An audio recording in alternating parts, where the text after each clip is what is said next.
haki kindas ngi baladap nakalyang kinongsong di madan na kithan khandailan latip kum ka Mekhle Street Vendors and Hawkers Association kalak kentai ban lei cheki jaka ke bala penbek dak sarkar ban banum songshu aki jaka ke badan harul ti nan kap kham ya iki pai ba kalak kentai ru ya ka jengkren jong ba polong do menteri kata arban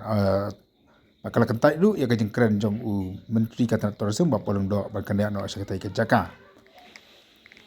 Hanai nak kalian jawab polong do ulah ong ba kejeng penggerak kan dai ban long kat kum ka jinyo jeng tip nak kalian katran urban affairs ka ba kejeng penggerak kan long baik kat kum ki areas lan di zone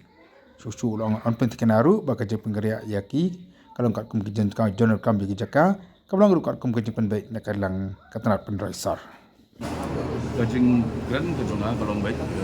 kapasiti junga spokesperson Sarkar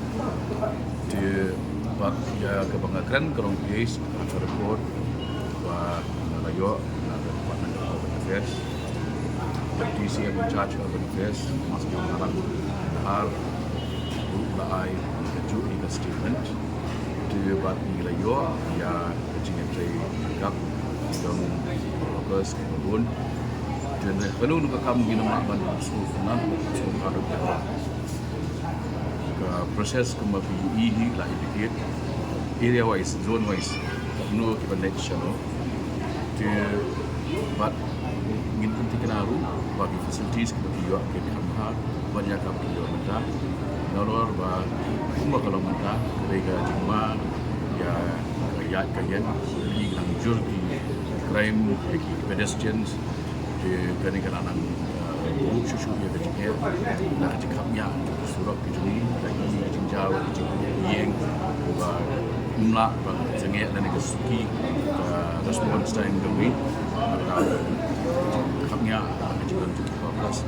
debat kederu kepada jong relocation plan kepada lalu ke ministry di guidelines belum very stringent iba penting bagi ni guidelines kena ya ini baju itu baru anak terdapat lah syukur dengan guide baka good sense will prevail baka kini try lengkap nama kadehi nama dah interest jong kipai ba lang baru pembaki kidan kabupaten kamai di nong ya kijak kidan apa kinya lagi nanti di kota Klang Kejung kila orang rubah PP kan mereka bagi media weekly yang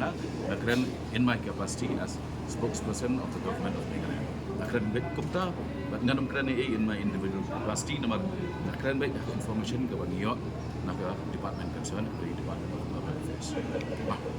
scoring